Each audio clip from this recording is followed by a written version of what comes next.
아라비안 나이트, 바다 사나이 신드바드, 다이아몬드를 갖고 날아라. 신드바드는 첫 번째 여행 후에 남은 삶을 바그다드에서 편안히 보내겠다고 마음먹었지만 얼마 되지 않아 한가로운 생활이 따분해졌고 세상을 돌아다니면서 교역을 하고 싶은 마음이 고개를 쳐들었습니다. 그래서 계획한 사업에 필요한 상품을 구입하고 믿을 만한 상인들과 함께 다시 떠나기로 하고 항해를 시작했는데 이 섬 저 섬을 돌아다니며 교역을 해서 많은 이익을 남길 수 있었습니다. 그러던 어느 날 갖가지 과일 나무들로 뒤덮인 어떤 무인도에 상륙해 풀밭 사이를 흐르는 시냇물을 따라 산책을 하고 그늘에 앉아 음식과 포도주로 식사를 했더니 온몸에 졸음이 엄습해 깜빡 잠이 들고 말았습니다. 얼마나 잤는지 잘 모르겠지만 잠에서 깨어보니 배가 보이지 않았는데 사방을 둘러보니 함께 섬에 내려왔던 상인들은 한 명도 보이지 않았고 저 멀리 돛을 펼친 배가 떠나가는 것이 눈에 들어왔습니다. 처량한 상황에 처한 그는 괴로워 죽고 싶었고 고함을 치며 자기 머리를 때리고 땅바닥을 대굴대굴 구르면서 수없이 자신을 책망했지만 결국 체념하고 신드바드는 모든 것을 하느님의 뜻에 맡기기로 했습니다. 높은 나무 위에 올라가 육지 쪽을 보니 무엇인지 하얀 것이 눈에 띄어 남은 식량을 챙겨들고 잘 분간되지 않는 그 하얀 것을 향해 걸어가는데 가까이 가자 그것이 엄청나게 큰 하얀 공 같은 것임을 알게 되었습니다. 더 가까이 다가가 만져보니 아주 보드라운 감촉이 느껴졌는데 입구가 있는지 보려고 주위를 돌아보았지만 아무것도 눈에 띄지 않았고 전체가 매끄러운 덩어리를 이루고 있어 위로 올라갈 수도 없었습니다. 그 둘레만 해도 좋기 신 걸음은 되어 보였는데 어느덧 해가 저물려고 할 때 갑자기 두꺼운 구름에 하늘이 가려진 듯 주위가 컴컴해졌는데 그 어둠을 초래한 것은 날아오고 있는 엄청난 크기의 새였던 것입니다.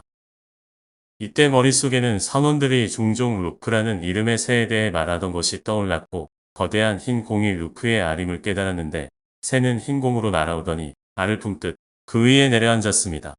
새가 날아오는 것을 본 신드바드는 몸을 숨기려 알 옆에 붙어 있어 나무둥치만큼 굵은 녀석의 다리 한 짝이 그 앞에 서 있게 되었는데 그는 터번을 풀어긴 천으로 몸을 녀석의 다리에 단단히 붙들어 맸습니다.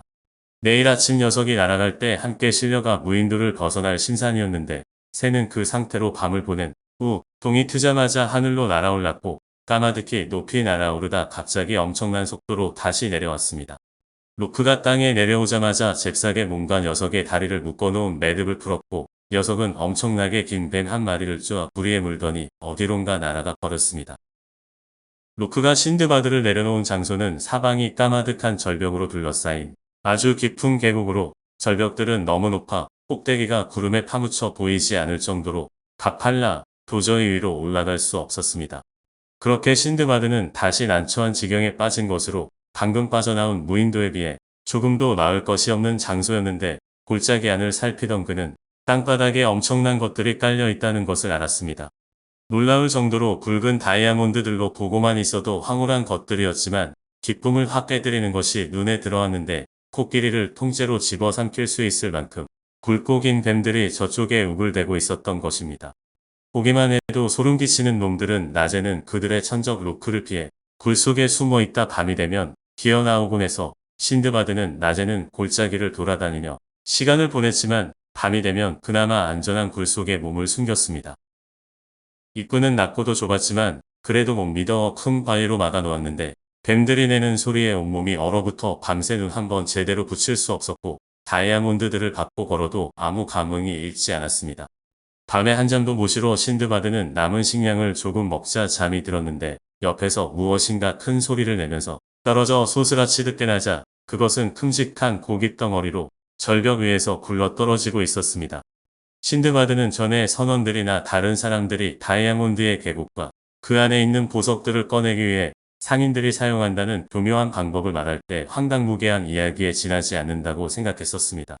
하지만 이제는 그들의 말이 참이었음을 깨닫게 되었는데 상인들은 독수리들이 새끼를 기르는 시기에 맞춰 계곡에 찾아와 큰 고기 덩어리를 계곡 아래로 던지면 보석들이 고기에 달라붙는 것입니다. 그러면 유달리 힘이 센 이 지방 독수리들이 고기 덩어리들을 낚아채 새끼들을 먹이려 절벽 위에 걸려있는 둥지로 가져가면 기다리던 상인들이 일제히 달려들어 독수리를 쫓고 고기에 묻은 다이아몬드를 떼어오는 것입니다. 이들이 이런 계책을 사용하는 것은 절벽이 너무도 험해 다른 방법으로는 다이아몬드를 꺼낼 수 없기 때문인데 이것을 떠올린 신드바드는 생명을 건질 수 있는 방법이 불현듯 생각났습니다. 신드바드는 눈에 들어오는 다이아몬드 중 가장 굵직한 것들을 골라 가죽 전대에 가득 채웠고 가장 큼직해 보이는 고깃 덩어리를 등에 붙들어 맨 후 땅바닥에 엎드렸고 곧 독수리들이 날아왔습니다. 녀석들은 고기 한 덩어리씩을 낚아채 올라갔고 그 중에서도 가장 힘센 녀석이 그가 묶어놓은 덩어리를 들어 절벽 위 둥지로 옮겨 놓았고 상인들이 독수리들을 쫓아냈습니다. 그중 한 사람이 신드바드 쪽으로 다가왔고 그를 보고 귀신을 본 것처럼 소스라치듯 놀랐는데 그가 다짜고짜 왜 자기 재산을 훔쳤느냐고 따지자 신드바드가 선대속을 보여주었고 몰려온 다른 상인들까지 모두 놀랐습니다.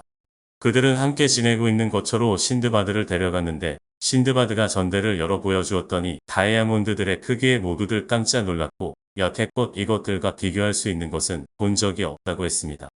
상인들은 저마다 둥지를 하나씩 맡아놓았었는데 신드바드는 자신이 내린 둥지 주인에게 원하는 만큼 다이아몬드를 가지라고 말했지만 그는 가장 작은 것 하나만을 골랐습니다. 그들은 다음 날 그곳을 떠나 첫 번째 항구에서 배를 타고 장내를 추출하는 나무들이 자라는 로하섬에 도착했는데 그 나무들은 너무 높고 둥치가 굵어 그늘에 100명의 사람이 들어갈 수 있을 정도였습니다. 나무 윗부분에는 구멍을 파놓고 거기서 흘러내리는 즙을 항아리에 받아놓는데 이것이 굳으면 우리가 말하는 장내가 되는 것으로 즙이 모두 빠져나간 나무는 시들어 죽어버립니다.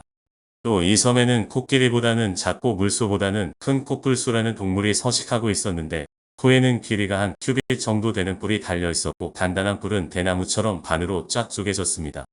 그는 그곳에서 다이아몬드 몇 개를 그 지방의 훌륭한 산물들과 교환했고 그곳을 떠나 여러 섬들과 육지의 여러 상업 도시들을 돌아다닌 후에 발소라에 이르렀으며 그곳에서 신드바드는 바그다드로 돌아왔습니다. 그는 가난한 사람들에게 아낌없이 적선을 했고 지금은 그 숱한 고초를 통해 얻은 엄청난 부를 영예롭게 즐기고 있다고 자신의 이야기를 들려주었고 다시 힌드바드에게 백색행을 주었습니다. 그리고 다음 날에도 와서 그의 세 번째 여행의 이야기를 들으라고 해서 다음 날 같은 시간에 왔는데 사람들의 식사가 끝나자 신드바드는 모두들 자신을 주목해달라고 말한 후 세 번째 여행 이야기를 시작했습니다. 아라비안 나이트 바다 사나이 신드바드 이야기 세 번째 여행으로 이어집니다.